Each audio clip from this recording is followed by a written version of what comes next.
Hey, Sudu. Come on back in. Another episode of Game Runs Deep. Talking champions.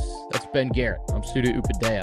We always have this smooth, hey, all right, I'm going to play the music and I'm going to point to you and you're going to bring us in moment. And I always mess it up, man. I got to get better at getting cues and not just, running ball the way I see fit. You know what I mean? It's okay. I could do a better job of trying. No. But your frustration slightly came out. Not even a frustration where you just said, "What's up, Sudu?" just now, and it made me feel like, "Damn, bro, you just messed up. You just messed up." Benny G told you what to do, and you literally just stared at the screen and froze. Pissed down your leg. Not even remotely, man. I'm happy to see you. It's been a wild couple of days in the NCAA Transfer Portal for Ole Miss. I know a lot of Ole Miss fans got questions. Already seeing some of that in the chat, but how you doing on this? What's today? Tuesday? I've lost track of days, man. Dude, once 16th gets through here, man, maybe I can, calm down a little bit. And, it didn't help that the playoff game was on a Thursday, which had my brain thinking it was a Saturday, obviously. Yeah. Which just that 9-hour live stream, and then the very next day I had this big project I was starting. So everything's running into one another for me, but no, doing great, man. Doing great. I guess I haven't seen our fans, our viewers, our listeners since that night in Arizona, and I'm hoping everybody's doing well. And how you recovering from 9 hours of or 7 hours for you? I think in total of sitting in the chair. How was it, man? Light work, man. Light work. It's always helpful when you got folks like Mary and Will and who else is in here that was here that night. I recognize some of these names. Tony was there. East Feliciana Reb was in here. When you have loyal viewers like that, Ben, it makes it very easy. So no, that was a lot of fun, man. I had a great time, and despite the result of the game, it was a fun night, especially getting all those former Ole Miss guys on too to chat. That was a lot of fun. Well, it was cool, man, because it was fun to be in the press box there in Scottsdale, and I just sent Sudu a bunch of numbers, and he just straight up just reached out to as many people, and by golly, most all of them responded. And for the most part, yeah. So I was following along there because the internet was kind of an impossible thing. But I was following along, and you'd see C.J. Johnson and Kentrell Lockett together. Then you see Sudo talking to Davern Gerald, Shea Hodge, and Gray Kessinger. Then Thomas Dillard would show up. It was really cool, man. And I'm so thankful to all those Ole Miss Rebels who contributed to the live stream and allowed us to do that. And I wish we were prepared to do another one for the national championship game on Monday. So I agree with you, but boy, after watching Indiana play Oregon, look, I'm not saying that. He's not saying. I'm not saying that, it wouldn't have been nice to have Ole Miss in the Natty, but what I am saying is maybe there's something to a valiant loss, the way it happened. Controversial ending where the entire country wanted a PI call on Ole Miss. Maybe there's something better to that than playing in the Natty and getting absolutely boat raced by Curt Cignetti, Curt Cignetti, to me, dude, I'm convinced this man was supposed to be a spy or something. This man was supposed to be the head of the CIA and somehow became a college football coach. I don't know if you've seen the rumors. There's all these rumors going around Twitter that Cignetti has found a way to hack into these playbook systems for all these teams, and that's how they're. Man, when you're so good that people have to start coming up with theories like that, Indiana football is hacking into playbooks, supposedly. Yeah. You just got to give it to the man. And that's what we've been talking about the last few weeks about Indiana and how good they are. And I told you that I'd be shocked if they lost to Oregon. And you called that. But did you expect it to be like that, though? I didn't think it would be 52 to whatever it was, but I thought they would win pretty convincingly. I don't know what it is about Dante Moore, bro. I just don't see it. Maybe it's the same way others do with him. Maybe it's the surrounding cast, or I don't know what it is, but I'm not the biggest Dante Moore believer. I think he's a talented quarterback. I don't know. Didn't have a lot of faith in Oregon's offense. And I just have watched Indiana play. That's the one Big Ten team I've actually watched this season. So I just knew. I'm they play sound football. They're disciplined. Everything I said. That's exactly what happened. And it doesn't hurt that they have an older roster than most NFL rosters. Right. No, that's such a big deal. And obviously I think that's the biggest thing Cignetti's proving is everyone's like, what's the secret? Like, how is he doing it? These kids are unrated. They were 2-stars, they were 3-star, whatever. And they have experience, which is what you see in college basketball oftentimes, right? Like, you know, a lot of those one and done teams don't make huge runs. But you do see a guy like Sean Padula transfer to Ole Miss and lead a team to a Sweet 16, or you see a guy like Marshall Henderson, you know what I mean? Like, just using a couple Ole Miss examples. Older players seem to pay off, like at least in the tournament. And now in college football, we're kind of seeing that with these new systems. Sure. In college football as well. But anyways, yeah, I don't think Curt Cignetti is a spy, but if it came out one day that he was secret, like he's a CIA operative that just like left the job to become a coach, I would believe you, man. Yeah. No, I'm the same way. And like he really has taken over the mantle, in my opinion, of that dude, the coach in college football. What he's doing in Indiana is remarkable. I think the strategy is sound. I mean, you get a bunch of guys and say, hey, what's the point in going to the NFL to wash out in a year or two, especially if you're more of an undrafted free agent than anything else? Come here, make good money, win a national championship, beating up on 18 and 19-year-olds. So it's a heck of, I mean, like for the new portal, like it makes a ton of sense. If anything, it's a model that most everybody should try to replicate. That's what Ole Miss is trying to do with Trinidad right now. I mean, you want a 24-year-old quarterback back there, you know, with all that experience. Exactly right, and that's what Ole Miss is going through right now. This week, actually, you know, that not only are they appealing because the NCAA is meeting. I'm going to figure out the exact same thing. They're appealing, but also, they're taking other steps too with Tom Mars and William Liston filing suit this week potentially in state Mississippi court on behalf of Trinidad Chambliss. But this week, the appeal that Ole Miss is filing and trying to overturn that denied waiver for Trinidad Chambliss, it'll go before the Division I Academic Eligibility Committee, which has in-person meetings scheduled for this week at the NCAA convention. And then ESPN reports that lawyers for Chambliss, and those lawyers are Tom Mars and William Liston. William Liston was a founder of the Grove Collective, which is Ole Miss's NIL organization. You met him recently, right? I did. I met him at Lucy's in New Orleans. It was a delight, man. And they hollered out to me and said, hey, man, you know, and I didn't know them, and I do now. And they're very good people. And I was very I knew who he was when he said his name. And I went, oh, I've been trying to talk to you for a while, William. Good to see you. You know what I mean? Like, you're the man. I wish you just knew. Like, all you had to do was call Lane Kiffin a hoe, and everyone was just going to, you know, all these people you were trying to get a hold of for years would just come find you. You know, maybe that was the secret this whole time, apparently. All those years of hard sourcing and good journalism and reporting and showing up day in and day out and getting chewed out by former Ole Miss head coaches. I'm not going to name names. All that, bro, just apparently that wasn't good enough. But damn it, you quote Ludacris one day, and hey, whatever works. Whatever works. It's been great, and I'm thankful to all of you who it's a blessing came for and sure. found me in Phoenix, that talked to me in New Orleans with my wife and kids, and they're still talking about that, man.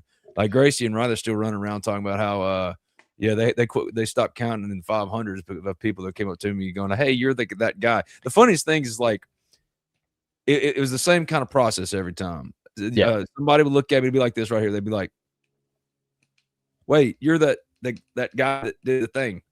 And that's what it would lead to. But man, it's gotten to know so many more. That's got to be cool as hell, though, right? To have that with your kids, like, in general. I mean, you're used to people recognize you, whatever, but like when it's your kids, they get to see that. That's got to be pretty cool, bro. Yeah, it was great because they just don't have any clue what I do. I mean, my 13-year-old Gracie right there, y'all can see her in the background.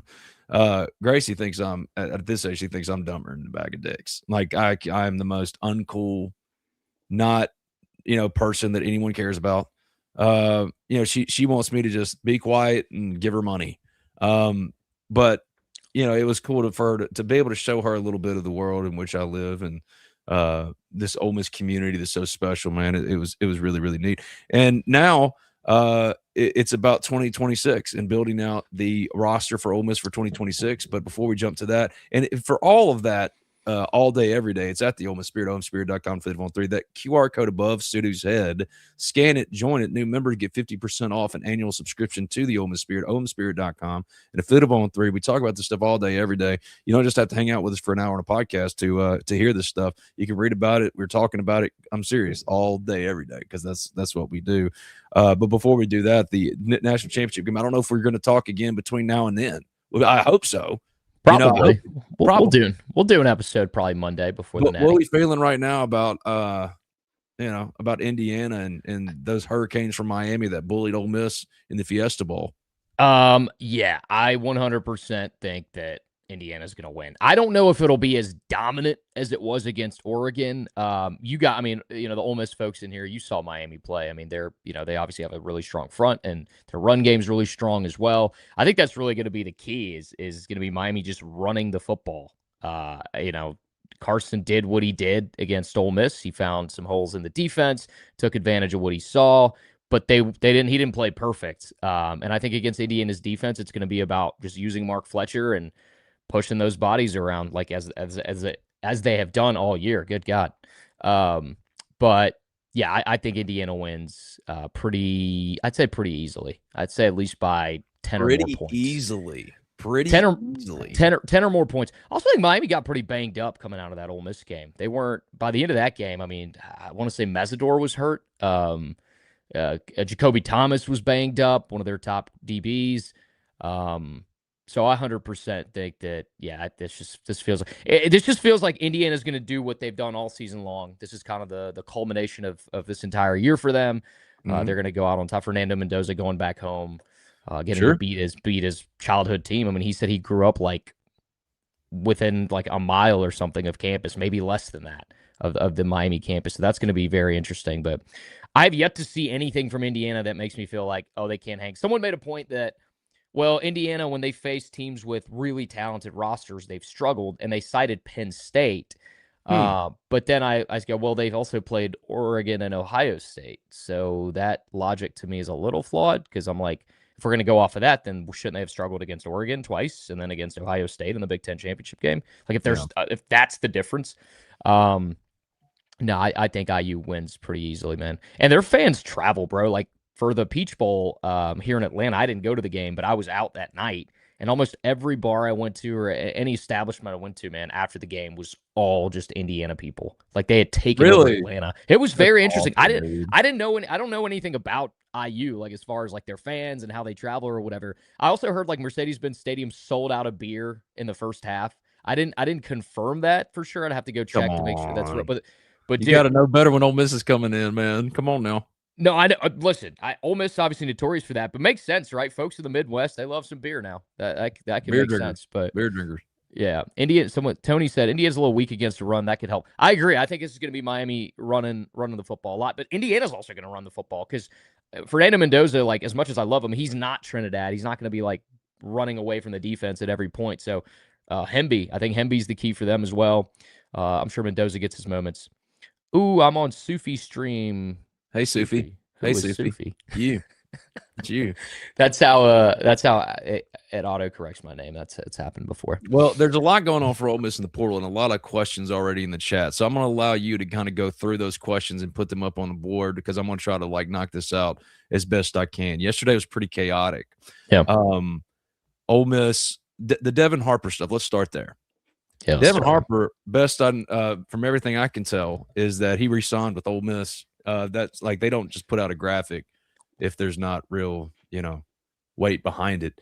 So, I think what Ole Miss is going to try to do is hold Devin Harper to that contract. Now, here's the thing: it's just like Washington did with Demond Williams. I could see Ole Miss doing something similar with Devin Harper. But this is really agent games right now. LSU's been in a desperate position, especially for offensive linemen. They've been trying to pay for Devin to get into the portal for a while, and finally were able to get him to go into the portal. But again, there's some complications there because you've re-signed with Ole Miss. You have a contract. Same thing with Chris Jones at Southern Miss. Now, Chris Jones, someone asked about that. Let me keep on Devin Harper for a second. Do I think there's a real chance Devin Harper, gets held to the contract and sticks at Ole Miss? Yes. If at the very least, LSU is going to have to pay a pretty penny. That's just part of it. Because you can't set that precedent. You can't just allow them to agree to new contracts and then, step out and continue to take money to the highest bidder. But that's exactly what Devin Harper's trying to do. So getting Delano Townsend was re-signed was independent to me of Devin Harper. That's one that they've been working on to get that done. I reported on the Ole Miss Spirit last night that there was real momentum for that. It's now happened. Delano Townsend is back.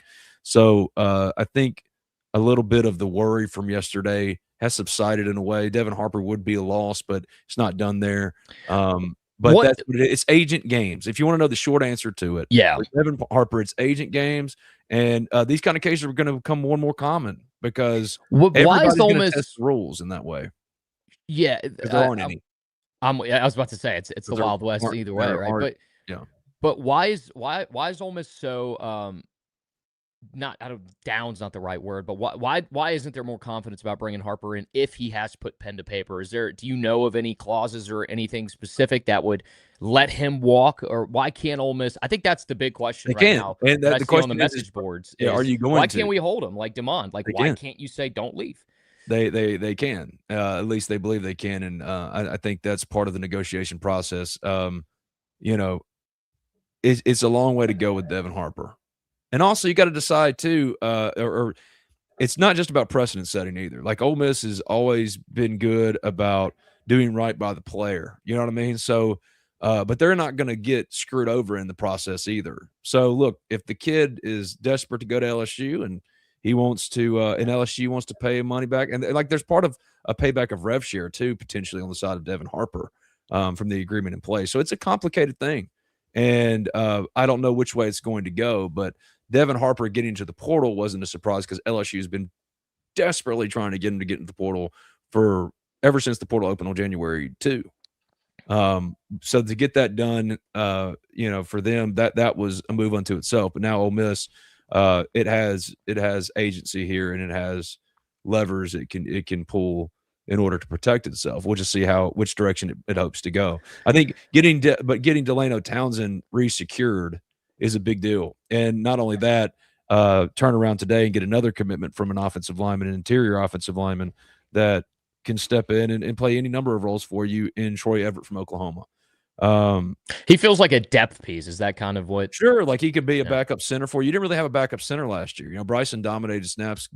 Good on him. I mean, they needed Bryson to take over the job. Right.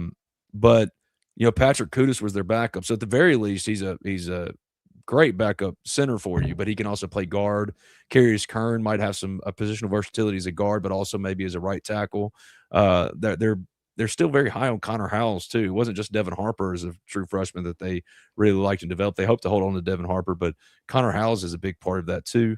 And Tyler Miller is coming in this weekend. So is Q McBroom. And I think he's an interior offensive lineman, but he could maybe have some positional versatility too. It's about finding the right five. I think Tyler Miller is going to end up at Ole Miss. Now, Mississippi State believes that it's going to get him and is pretty confident as well. But Ole Miss desperately wanted Tyler Miller out of high school. He went to LSU from Laurel. And he's coming in this week, right? When the dead period ends. Weekend. He's coming in after the dead period for the last visit weekend.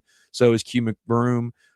So they're not necessarily done. And I also think that Gill from Syracuse, the wide receiver, that one's about to finally pop. I think that love him, man.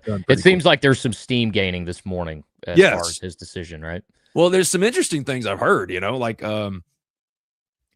some names of guys that haven't gotten to the portal that if they did, man, Ole Miss would be a leading candidate for them. But until they get in, you really can't put much stock at all into it. So to answer, folks like Jeremy Edwards here, do you think Ole Miss gets Gill? I mean, I'm pretty sure he privately committed almost a week ago. So I think now it's about securing it and getting it done and getting across the finish line. And yes, I think Ole Miss will end up getting him. And now the question becomes, what that means for the rest of guys like Caden Lee. Man, they've been working on Caden Lee for a while. Caden's been getting pre-portal, tampered with whatever by Georgia and others for a while too. This year wasn't necessarily the year Caden thought he was going to have. And so for him, I think Ole Miss is working hard and wants to get him re-signed, but it's not a sure thing. If that's the case, if you don't get Caden Lee re-signed, I think, and he ends up going somewhere else for his final year of eligibility. But I think that Ole Miss would add another one. But Trinidad Chambliss is actively recruiting for Ole Miss now. Like, he's trying to help with the Caden Lee retention. He's, been a big part of getting Delano Townsend back in the fold, stuff like that. So that to me is even more important because it says that Ole Miss is operating in a place that it thinks Trinidad Chambliss is going to be his quarterback next year, even with Deuce Knight in the fold and with all this stuff this week, the appeal in front of the NCAA committee stuff there in where they're all meeting. Like, they're going to have that appeal this week and all that. I mean, I think Trinidad, you're starting to see, like, the defensive piece, the heavy lifting was done pretty early in the portal. Now it's about, they're never going to close the door on defensive additions. They want more, but I think offense, you're starting to see things kind of fall into place, and a lot of that has to do also with Trinidad's waiver. And I think they're taking steps now to show that they're pretty confident in it. What I love about Trinidad's waivers situation is it seems pretty cut and dry as far as we file the lawsuit in Mississippi. They give him an injunction, play throughout by the end of the season, and then they, get to the lawsuit at the end of the year, which it won't matter anyways. He'll be on his way to the league. But what I love about it is I think because of Jeff Landry's involvement, you've seen Tate Reeves take interest in Ole Miss now, see a lot more tweets. And so I think there is an optimism, I think, in the fan base of like, there's no way in hell that in the state of Mississippi, they're not going to give Trinidad an injunction or some kind of relief from this NCAA situation. All you need is the injunction. Now you get the injunction, like at that point, it could drag set, right? It's just kind of like punting it down the road, right? Yeah, and like the NCAA is not going to fight it. Right. I really didn't think, and that's the one thing, at the Ole Miss Spirit, that QR code above my head. If you go there, I've been talking about this. Scan it, join it. New members get 50% off an annual sub. By the way, Mike Tomlin's stepping down after 19 seasons. How crazy is that? That's pretty wild, man. But also, dude, like, it becomes so stale for them. It becomes so stale. Like, they've lost 7 straight playoff games by double-digit points. Yeah. Like, at some point, everybody, but still, that's a big move on a lazy Tuesday. You know what I mean? Like, that's significant. Hey, another big name in the field now. It's not just Harbaugh. You think Lane Kiffin should be an option for the Pittsburgh Steelers? Like, does LSU get to deal with that now? It's like every time an opening comes up, it would be a great match for the Steelers. And who would be a great match for the Steelers? Like Jim Harbaugh.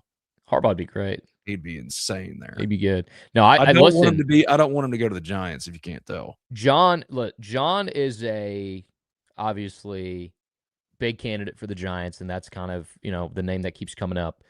But I would not be opposed to Tomlin if John Harbaugh somehow decided he wants to go to the Falcons.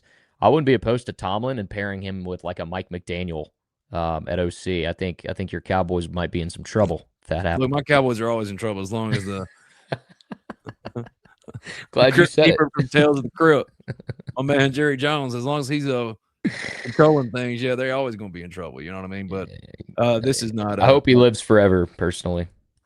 Yeah, I don't want to ever see anybody die. Dying sucks. But I really wish he would just go hire a general manager to try to win a title before, he's 80-something years old, right? Like, dude, it hadn't worked since the 90s. I hope he like Futuramas himself with Josh, put his head in the little. That is tank. hilarious. You know what I mean? That is hilarious. My God, Josh, what about Harbaugh to Miami? Man, I don't see why anybody would ever want to try to take on Miami. Who, John Harbaugh to Miami? No, John. Yeah, John. I always get confused. Jim's the younger Chargers. Michigan. John is I think John Harbaugh will be good. Whatever program he takes over, like organization takes over, it'll be a good organization. Like, it'll be a good team. Now, I'm with that. Yeah. I'm with that. I can see John in Miami. My guy Josh, Clemens, my dude. No, he's gonna. It's gonna be the Giants, bro. But Troy Everett was the Oklahoma offensive lineman committed to Ole Miss today. JT Lindsey, who, if you've been paying attention at all here on Talking Champions for a while, JT Lindsey, I told you yesterday he'd commit. Cameron Miller, Kentucky wide receiver, told you yesterday he'd commit.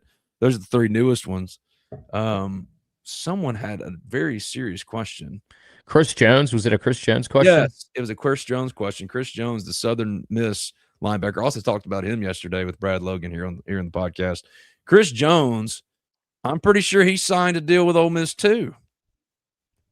But and Ole Miss might have to hold him to that. Again, there's a lot of considerations here. You're trying to do right by the player, but you also got to protect yourself. Chris Jones, Ole Miss had him evaluated at I think a little over $200K. and no one put a gun to your head saying to sign it. You know what I mean? Same thing with Right. Devin Harper and his representation. Agent can get all mad all you want, but like, dude, that's a you problem. That's an agent problem. Ole Miss fairly and equitably negotiated with you, and you put pen to paper, and then what happened? Now you're trying to play games. And maybe it works out for the benefit of Devin Harper because maybe he just wants to go to LSU. If that's the case, then so be it. But if that does happen, you're going to have to pay some money, LSU and potentially Devin Harper for the rev share piece. Chris Jones was Ole Miss had him evaluated a little over $200K, signed into that. And a few other schools have come in and really just because that's what it is. I mean, you got kids walking around locker rooms all over the country talking to coaches from other schools. It's brazen. It's blatant. There's no hiding it. They're trying to push every rule. And so Chris Jones, I think at least one school I know offered him $600K. Well, then if you're Ole Miss, you got to decide, first of all, do you let him out of the contract? Second of all, do you try to negotiate in good faith to kind of meet that, right? $600K, do you have him evaluated at that high? I mean, I was going to ask you. I didn't know when price Ole point Miss matters, brought him man. in if Chris Jones was also a depth piece guy, or if he was hey, we're expecting him to start first year here, or next year, or whatever you want to say. I couldn't really figure out what his role was going to be next year. Yeah, well, I mean, it's going to come in and push the start. I mean, you still don't know anything with TJ Daugherty. Now, I've been hearing for a while that TJ was going to re-up with Ole Miss. It was just a matter of time. Now, he's going to consider his NFL options as well. But the fact that he hasn't still, same with Caden Lee, is notable. So, Keaton Thomas from Baylor, the Baylor linebacker, I mean, he was recruited to come in here and step in and start.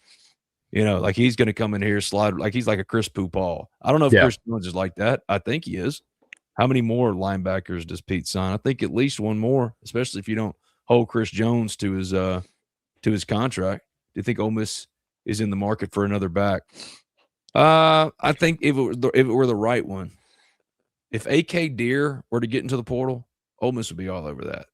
All over that. J.T. Lindsey, though, kind of checks that box because let's be honest here, Keywan Lacey ain't giving up many snaps next year. He's not. And they want to see run for Shakai Mills Knight. They want to give JT Lindsey a real opportunity. But yeah, they'll add at least one more, I think.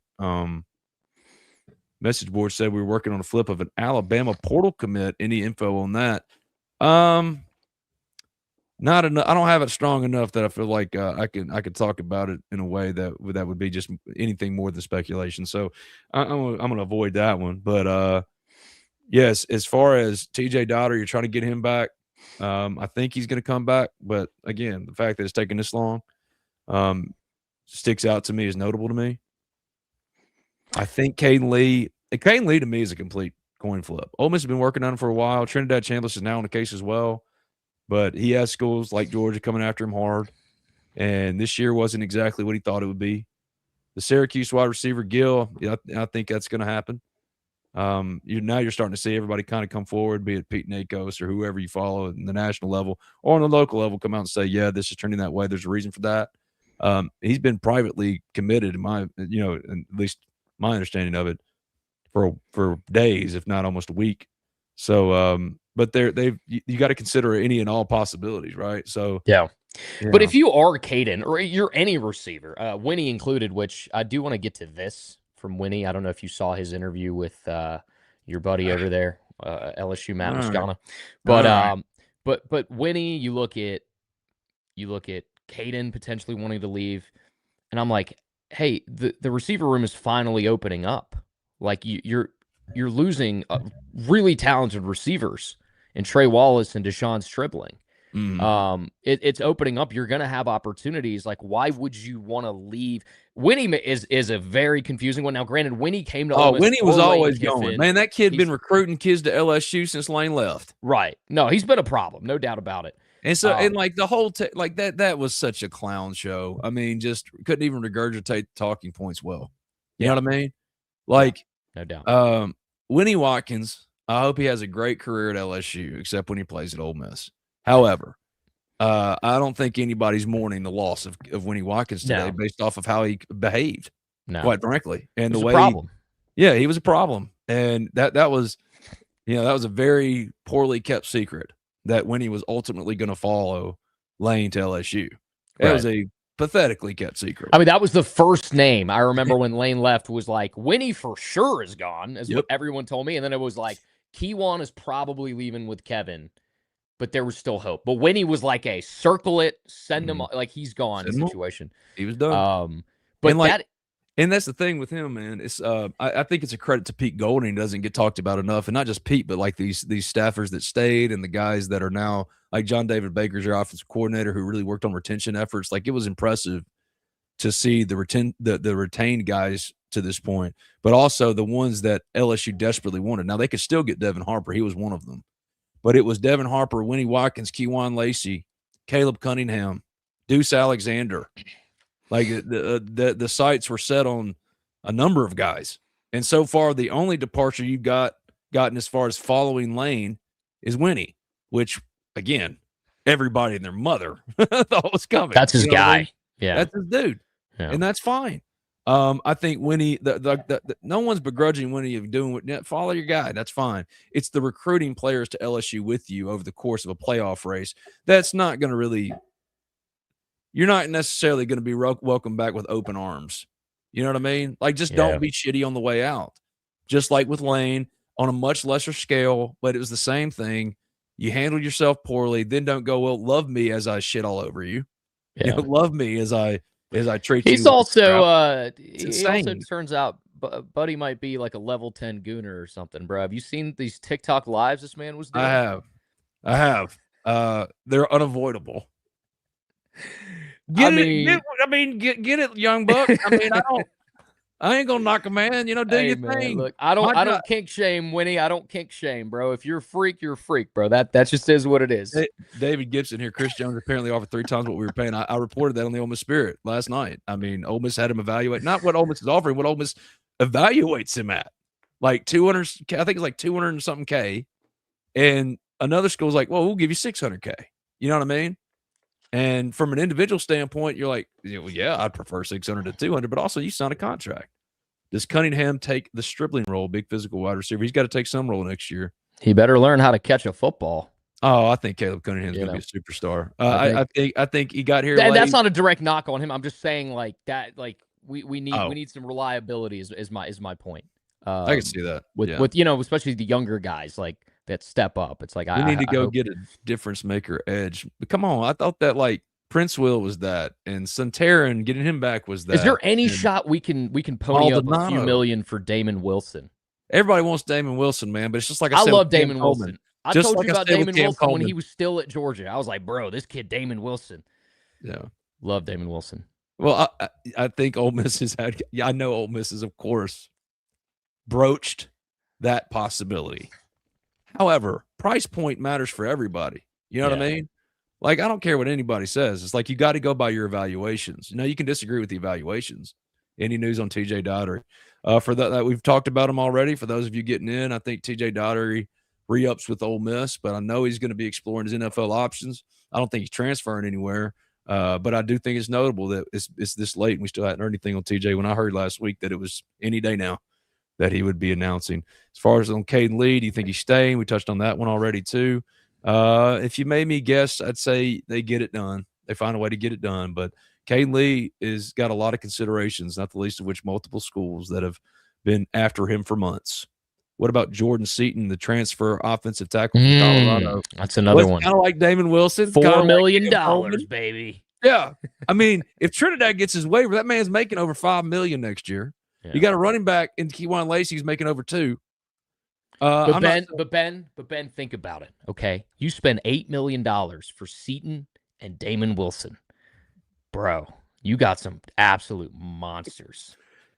You got some absolute game changers, difference makers right there, dude. Yeah, I imagine Damon Wilson on this year's roster. Just how much that would have helped Ole Miss. I agree. I know. I'm talking like $4 million. It's just chump change. It's like it's nothing. You know what I mean? Like, this is insane. If it used to be taboo if you talked about money on this stuff. Like, see, the cheaters. Everybody's been slanging money since like the freaking 90s. You know, and I don't see Jordan Seaton ending up at Ole Miss. Would he be the perfect final addition? Yes. God. Yeah. Dear Hunter, what about Devin Harper? He just got here. We're going to talk about Devin. I don't think it's done with Devin. Like, that's the thing. Would you rather hold Devin to his deal and continue to fill out the rest of the roster, or just splurge all of $4 million on Sears? Like, Sears does make sense, right? But you don't want to cut off your nose and spite your face, you know? So I think Devin Harper, that is not done. He did sign a contract. Ole Miss could very well hold him to it. What about Jeffrey Rush? Jeffrey Rush, that was one of the first names that came up when we were talking about transfer possibilities on this podcast 2 months ago. I said Jeffrey Rush will be one of them. He just buried on the depth chart, and there's just nowhere for him to go. I forgot who he was. I'm not even going to lie to you, Ben. No offense to Jeffrey. Best of luck to him. But They portaled over him. Yeah. They portaled over him. Little Maddox, he's the one I'm most paying attention to as far as like returning guys. Like, they love Little Maddox. They think he could have a year or two breakout a lot like William Eccles did. So you're not just factoring in the Florida defensive tackle transfer. You're not just factoring in the additions that you made. Let's see who all they added on the defensive line. Jonathan Maldonado is an edge. Jaheim Otis. Like, Jeffrey Rush would have to contend with not just Little Matt. He's already buried on the depth chart. So don't, take out William Eccles and Jam Brown. But now Jaheim Otis, Lil Maddox, Micah Borio. Yeah, I don't think – I mean, some of these guys got to go, right? Some of these guys – for themselves and for Ole Miss in spots. So I don't think, I'm not thinking Jeffrey Rush will be an Ole Miss Rebel anymore. Like, undersized, just never really was able to contribute anything. Former 4-star in-state prospect. I don't think, Here's a guy that I used to love, that I had a lot of high hopes for. Is Walker Howard. Now, obviously, we've learned some things about Walker Howard. I don't know if it's true or not. I don't know if he was actually a problem in the locker room. I don't know if any of that stuff is real. But, outside of that, always saw a lot of potential in him. And it was a tough road for him. As I know it, as you drag this out as much as you can, as I know it, I think Walker Howard's coming back for this year. Saw him at the Fiesta Bowl, him and Caden. He actually hollered out to me. Walker did. Talk for a minute. He knows what his role would be. He's not coming in here to challenge to start. But man, they like to have a guy like that in the locker room. Like, he wasn't a problem in the locker room. The only thing you're kind of referencing is when he dated Landry. All right. Well, but I mean, like, Walker's a good dude and beloved in that locker room. And you have to start thinking about backup quarterbacks. Like, I've said this multiple times, like NFL backup quarterbacks. It's less about like the developmental guy. And he'll be the guy in 4 years than it is, if he has to step in, can he keep the train rolling down the tracks? Now, fortunately, getting Deuce Knight, man, that is the future and could be the present, depending on this appeal and waiver stuff. How confident? Somebody asked, how confident are we in Tom Mars? I'll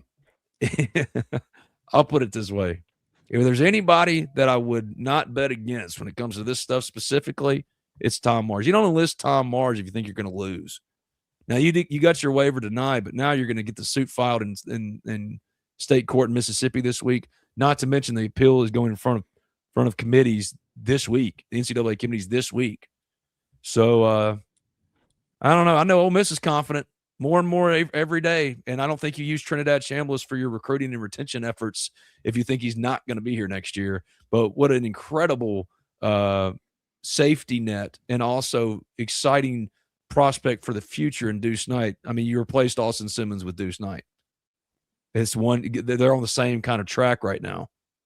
If anything, Deuce is showing a little bit more than Austin right now, because when his start, he was 15 for 20. What he can do on the ground, Austin's not like that was a big misconception about Austin that I learned. I didn't even know that people thought this, but people were like, "Oh, he's a good runner." I'm like, "No, he's not. It's actually not a part of his game, really. He's a passer."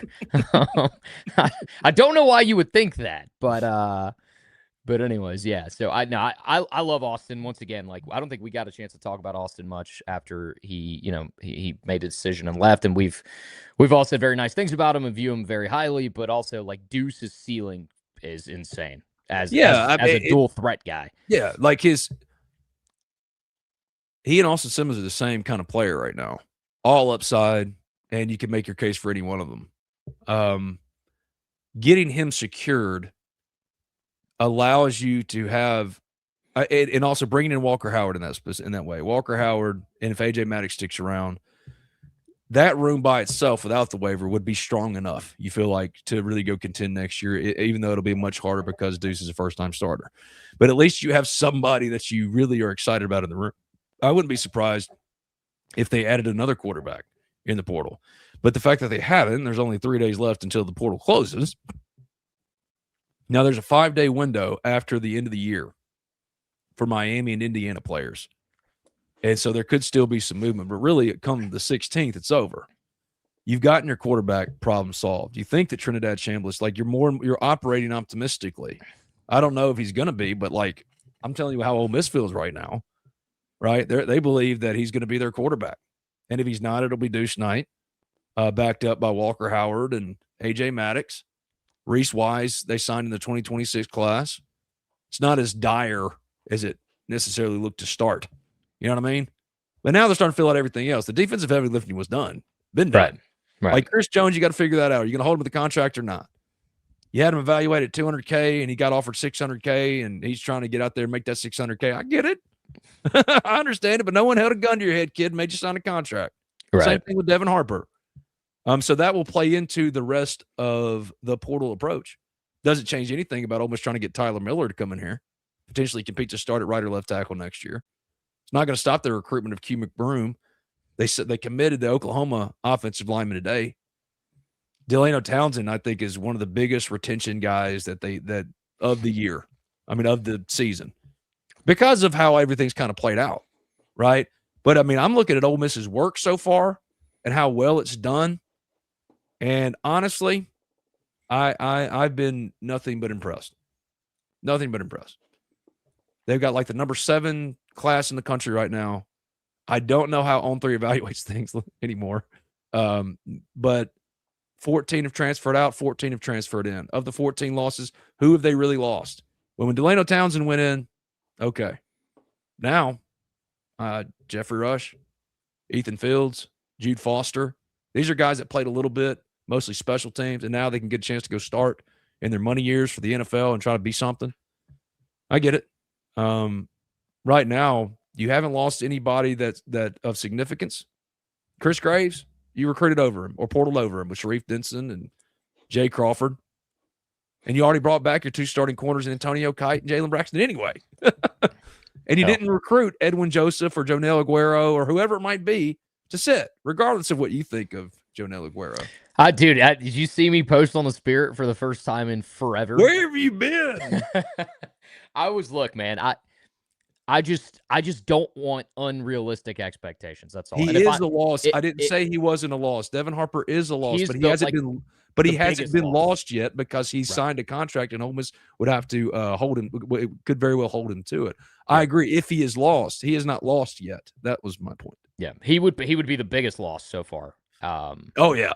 Right, easily. Oh yeah. No, the thing on Jonel is I was out, I was out with my friends and hanging out and stuff, and we were talking about Jonel, and these guys cover Georgia too, and we're chatting about it, and I'm texting my Georgia friends like that are very closely associated with the program, and like, did Jonel get better in pass coverage? Did I miss something? They're like, oh no, he's a great hitter, runs to the football, whatever, still struggles in pass coverage, and I just was like starting to see a little hype, and I was like, hey guys, I just want to make sure we. So the same thing that happened early in the season when I was saying like this is the problem with the Ole Miss defense and people were telling me like no they're gonna get better whatever.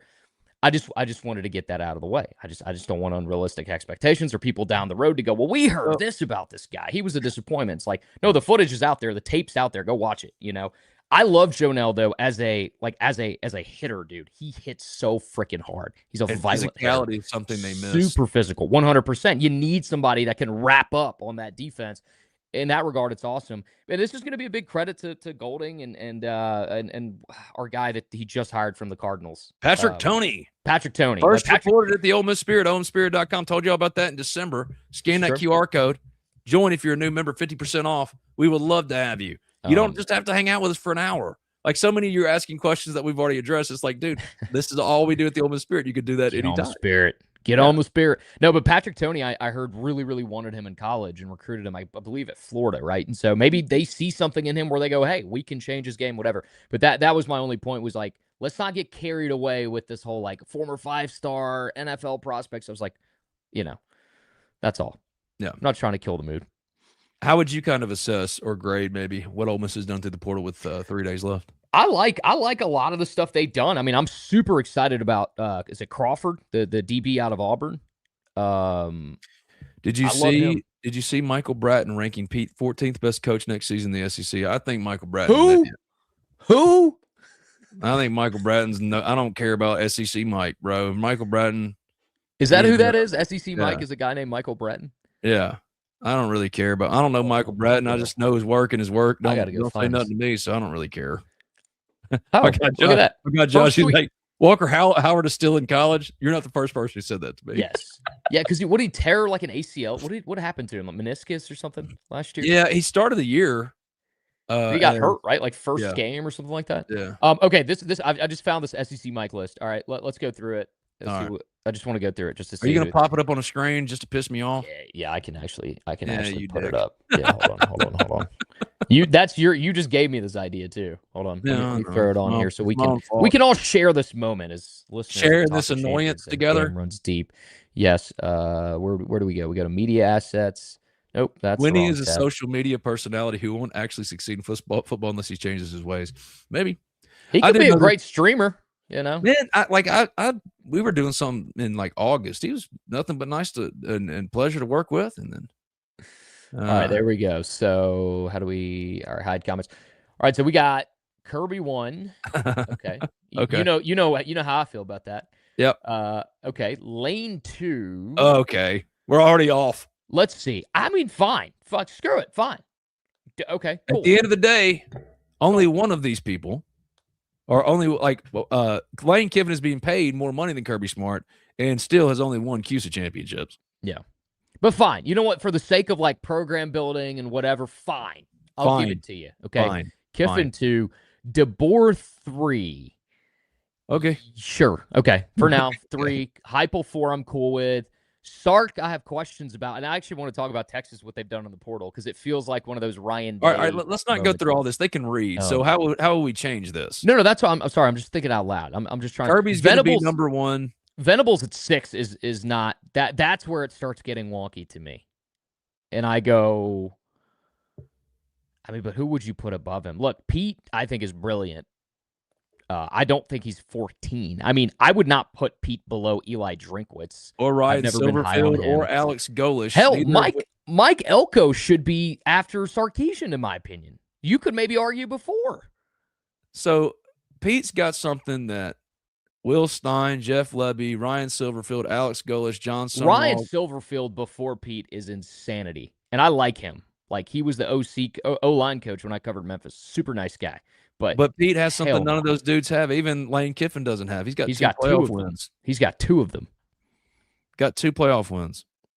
He's also has natty rings from his time at Bama that Ryan Silverfield. I mean, I would probably put him at 9. That's where I would put him. Yeah, Alex Golish also. Has he proven himself yet? I mean, yeah, he was awesome at Tennessee, but I mean, we're just going to go off of South Florida. Like Josh is right. Like, what is Shane Beamer accomplished? Shane Beamer, that's the crazy one to me. That's nuts. What is Alex Golish? Okay, if their first time head coach is like by default, they should go to the bottom. Yeah. And of those new coaches, I like Will Stein at Kentucky the most. I like Summerall and Stein out of that. I mean, Golding, I guess, is a first time coach too. Ace is like, this has to be rage bait. No, it's dude, Michael absolutely. Bratton. That's all he lives in. Yeah, he doesn't mind talking noise. You know. Yeah. I mean, that's just insane. Yeah, this him is and Jeff Lebby together. Yes, I mean, again, Pete's got something that Ryan Silverfield, Alex Golish, John Summerall, Clark Lay, Shane Beamer, Mike Elko, Eli Drinkwitz, Brent Venables. Yeah, what do these guys not have? Playoff wins. What is that? Is that not what like the whole point is of this whole exercise these days? I'm also looking at this list. I'm like, boy, there's a lot of mediocrity in the SEC these days, huh? Now that is a different conversation altogether, my friend. Wow, that is different. Did you see this? Did you see this rumor about how there's certain SEC schools that are trying to go to the ACC? Have you heard anything about this? Dude, I would love for Ole Miss to go to the ACC. No, not Ole Miss. It was like I know, but I'm just saying, like Florida and I forgot, maybe South Carolina. I saw a tweet this morning and I was like, really? Like, cool. Okay. Probably be great for State. I think State would be great in the Sun Belt, dude. I think they'd be a Group of 5 contender if they went to the Sun Belt. With this playoff system, the way it is right now, and I know State fans are going to take that as a slight, but go to like a conference like that, an AAC or something, dude. State's cooking. They're in the playoff. Yeah, because I forgot about State. Isn't that terrible? Like I just don't. Well, I'm not trying to be a dick. It's just like I'm with you. I have Ben. I don't wear maroon. Like I don't wear that color. I've never worn that color in my life. I'm wearing maroon. Mine's New Albany Bulldogs because Gracie has a soccer game today. Hey, look at this. You want to see the best part of this? I got her name on the back. Gracie. Oh, let's go. I got it custom made. My guy Sawyer Wheatley over at Screen Co. in New Albany. He's got me. He made it for me. It's like $20. It's the best friggin' hoodie ever. But outside of that, I'm the same way. If it ain't New Albany gear, I was walking around the IPF the other day. Not the IPF, it's the Manning Center bin. Yeah. And ran into Spurlock. And I was like, hey, Mike, good to see you. Probably don't remember. He's like, no, I remember you, Ben. What are you wearing? He's like, this is New Albany Bulldog. He's like, yeah, but I had to do a double take, man. You know what I mean? You can't walk up in no Manning Center maroon and white with Bulldog. You know what I mean? No, listen, you get a pass. It's your high school, but like I've found myself feeling just bad. I think it was after Leach passed, man. I was like, that's such a bad deal for them. And then it's just like Ole Miss has been so far ahead, obviously, for the last few years in almost every facet. I mean, I'm seeing message board stuff from them where they're like, maybe we should just tank for like 3 years and just not try, just use walk-ons in order to build. Idea. Dude, I mean, it's just gotten so bad. And this is so like different from gone are the days of like the Dan Mullen rivalry and how toxic that was. And but that's what I was getting to. Like I remember it used to like every day I'd wake up going, oh gosh, what's the latest thing? What's the latest drama in the rivalry that is the most toxic in America? Yeah. And now it's just like you feel bad. It's genuinely like little brother. I didn't say I felt bad. Little brother. I felt bad. I don't feel bad. I do, which is crazy for me to say. But like the little brother thing was always an insult. Now it's like coming from a place of love. It's like, oh man, you don't want to see a little brother like down that bad. It's just like, damn. That was in response to what I said about Winnie. But like, put that on a shirt. You know what I mean? Gooners gonna goon together. You know what I mean? Like that boy's freaky. I'm saying like he's on that thing going you know what I mean?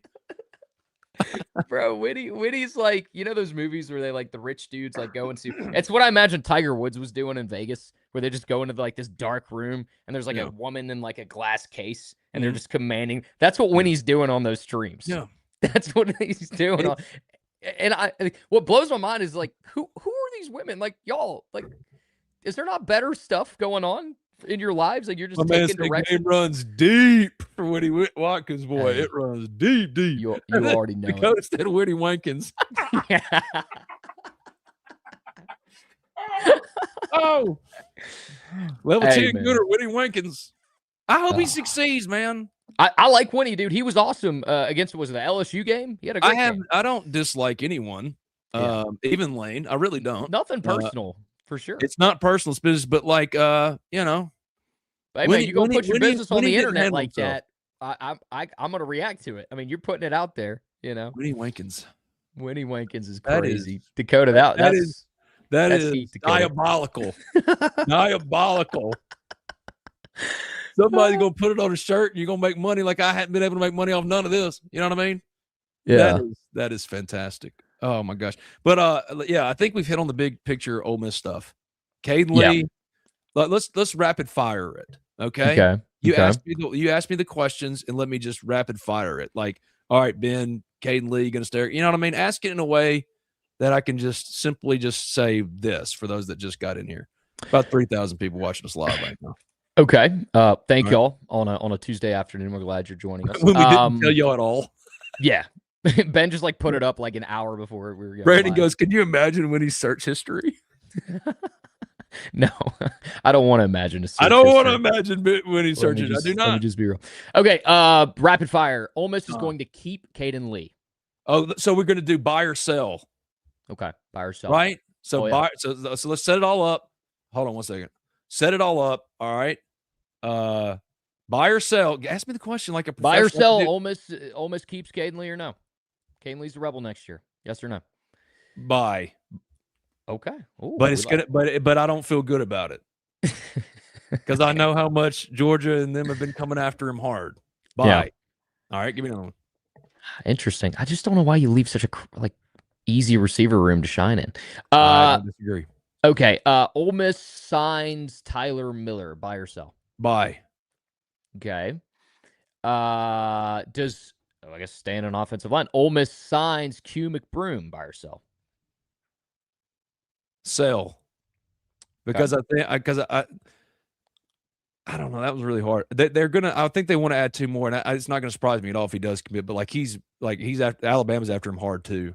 Yeah. And when you just committed the Oklahoma interior offensive lineman, yeah, I think you might end up splitting Tyler Miller or Q McBroom. And if you're making me pick one, I would sell McBroom and buy Miller. It could be very well go the other way. Okay. Ole Miss finds a way to retain Devin Harper or forces him to stay in his contract. Buy or sell? Oh, that's good. Buy. Oh, okay. Okay. I like that. And I'm just going to leave it at that. Buy. This is going to be an easy one. Ole Miss signs Darrell Gill Jr. Joseph Moore. I've never heard you give a short answer on anything. I agree. I agree. Williams, he's selling the Devin Harper. Williams selling Devin Harper. Yeah. I tend to agree, but I know that he did sign a contract. And if Ole Miss wants to force it, they can. Meanwhile, Mary's making 6-7 jokes. But I'm gonna buy just because it's fun. Okay. If I was trying to protect my life savings, I'd say sell. Okay. So Darrell Gill, buy, right? Buy. That's an easy buy. Okay. Who else did people want updates on? Does Ole Miss same question with Harper for Chris Jones? Does Ole Miss keep Chris Jones or does he leave? Buy or sell? Maybe they hold one and not the other. I don't know if they'll really hold 2. Okay. Ole Miss will add sell. Okay. Ole Miss will add another elite defensive player, not just like a middle David of the Wilson kind of guy. David Wilson. That's who you're asking about. Ole Miss will add, buy or sell. Ole Miss will add another elite defensive player north of $1 million. Sell. Okay. All right. Buy or sell. Do you think Ole Miss will add another wide receiver after Darrell Gill? Love you, Josh. You're my guy forever, bro. This is counting Gill or no? Yes, I guess counting Gill. Do you think they'll add another one? If it's not Caden, if Caden Lee is not a part of it, if Caden Lee's not a part of it, yeah, they have to. They have to get another receiver. But there's not a lot left because Lane Kiffin took all of them. You know what I love about how he's building his roster right now? LSU's doing good in the portal, but he's doing exactly what he did at Ole Miss. He's stacking up his side of the ball. And then, despite stacking up his side of the ball, one of his flaws at Ole Miss was he never got the proper offensive lineman depth, or he just misevaluated kids. And that's exactly what's happening at LSU right now. Is they got all these receivers. And, we got a running back, and we're about to get Sam Levitt. And I'm like, who's gonna block for him? Who is y'all's defense gonna be okay? What? It's hilarious. Yeah, Lane is a hoarder, especially for receivers and quarterbacks. He 100%, and running backs for that matter. That's someone asked earlier, do we get another running back? And I was thinking, if Lane was here, they'd probably add 2 more. They'd get some kid from Troy and some kid from Marshall or something that never see the field. You throw if you got Rashad Amos, just throw Dominic Thomas on the pile while you're at it. You know what I mean? Sure, it's just $100K because money doesn't mean anything to you. Before we go, can we talk about how this feels like Sark's hot seat year based on how Texas is spending money in the portal? Oh, 100%. I mean, Hollywood Smothers was going to Bama, and they another one where the contract, I guess, didn't matter. So they get Hollywood Smothers. They already had the kid from Arizona State, Raleek Brown, who's one of the top backs in the portal. Let Baxter walk. Yep, let Baxter walk. Then you get Cam Coleman to pair next to Wingo next year. If Wingo stays at Texas, you think there's a shot Wingo leaves? I think. Wow, are you hearing something? What are you hearing? Nothing. Obviously, who's the kid that ended up not? Was it Dante Moore? Not Dante Moore. What was the kid's name? The receiver, the other Texas receiver, Moore. DeAndre Moore. Yeah. He went to. Did he go to Arizona or something? Or Kentucky? That one surprised me. I thought they were kind of. I thought Ole Miss was in it for Yeah. him. Well, they were, but I'm surprised they didn't kind of push. Where did he go? Colorado. The other buy or sell. Don't you love that we're not really talking about Colorado this time around? We are Jordan Seaton. I'm talking about like as a portal destination and the Dion and all that stuff. Oh yeah, I mean, dude, it's kind of yeah. I don't know what they're gonna do, man. But you ride the cult of personalities long until it bucks you, I suppose. Ben, I was not in tune with this. Can you answer this? I don't know. He doesn't know. That's the answer. That's the answer we're gonna go with. Okay, no, but with Texas, yeah, Texas, this is insane. Obviously, you got Colin Simmons on defense. There's some talent there. It very much feels like this is Arch's last final year. Like, if we don't take advantage of all this hype and all this stuff that we've been hyping up since his commitment, and since the arrival of Sark, then it's got to be it for him, right? Like, regardless of what the record is, if they don't get in the playoff next year, it's probably it for Sark, right? I don't disagree. I think he's going to have to be that kind of pressure, yes, because Arch got better, improved dramatically. Someone asked about whatever happened to that A&M wide receiver. You're talking about Chris Marshall. He went to Boise State. Now he's at Arkansas. Arch is going to have all the preseason stuff that was for Arch this year will actually be warranted going into next year because he improved. And I think he's QB1, the favorite for that for 2027. So, yeah, I think all the pressure will be on Sark. They are going all in. You don't surround that quarterback with Cam Coleman, the best portal wide receiver, Hollywood Smothers, the best portal running back, and not say we're going all in, right? Not making the playoffs this year, despite it being the first year starting for Arch, was not acceptable to Texas, right? So next year, especially with how close they got with Quinn Ewers, Sark's going to feel a little bit of pressure, but I still would be shocked if they moved on from him or anything, even if they fell short. I just don't think they're falling short. No, I think that this roster is positioned to be really good. I like Texas for next year. I was going through their roster yesterday, and some of these names kind of stood out to me that I kind of had looked at when Georgia played them twice. I'm like, oh, they still have a lot of these guys. Defensively, they add Will Muschamp, which is going to be very interesting to see him go back there too and what that turns into. Still the weirdest decision for me this entire offseason. Not that I don't agree. It's just weird. I agree. But hey, I guess they must have paid up. And this is a place where he was the coach in waiting at once upon a time. Like he was supposed to take over for Mac Brown at one time. So maybe he feels like there's some unfinished business there for him, or we've got LSU fans coming into the chat like they always do. Let's go. Hell yeah. Let's go, man. Cheetah Turner. Here you go. Oh no, I'm sorry, wrong one. Where did Lane gonna drop 40 on Ole Miss? I'm here as in I heard it because I can't spell for it. Lane better not let up. I hope it's a great game, Cheetah. I hope it's a great game. I hope Sam Levitt does better than 82 yards against Mississippi State. Do we think that it sounds like I was looking at Matt Zennett's report most recently that they might be able to ward off Tennessee, but you think there's any chance that Heupel and co can prime away, or you think Levitt's he's already signed. It's LSU, it's done? Yeah, it's done. Okay. Don't know who's blocking for him. And again, he only threw for 82 yards against State, who's won 2 SEC games. Has anyone watched Arizona State closely this year? I watched a lot of them a year ago with Scadaboo was there, but someone was telling me the other day, I had a buddy text me and was like, if you go watch Jordan Tyson, draft cut-ups, there's a lot of missed throws. And this is like a top receiver coming out of college this year. And I'm not trying to cut down Levitt. Like, I think he's a good quarterback, for at least from what I've seen. But I don't know if anybody's really gone in on his tape. I need to, because I want to kind of go back and see what the deal was. Buy or sell. You see this one? Yeah. Yep. Jace Matthews becomes a breakout. This is what we'll go out on. Any more buy or sells? Get him in now because we're about to have to bounce out of here. I've got to go to a soccer game in Corinth. Buy or sell. Jace Matthews becomes a breakout true freshman receiver. I'm going to sell it because the only concern for him is get healthy. Now, if you'd ask buy or sell, Caleb Cunningham breaks out in year 2. I'm buying all that. All of that. And I wouldn't put it past a guy like Dylan Alfred, who had a really good freshman year developing.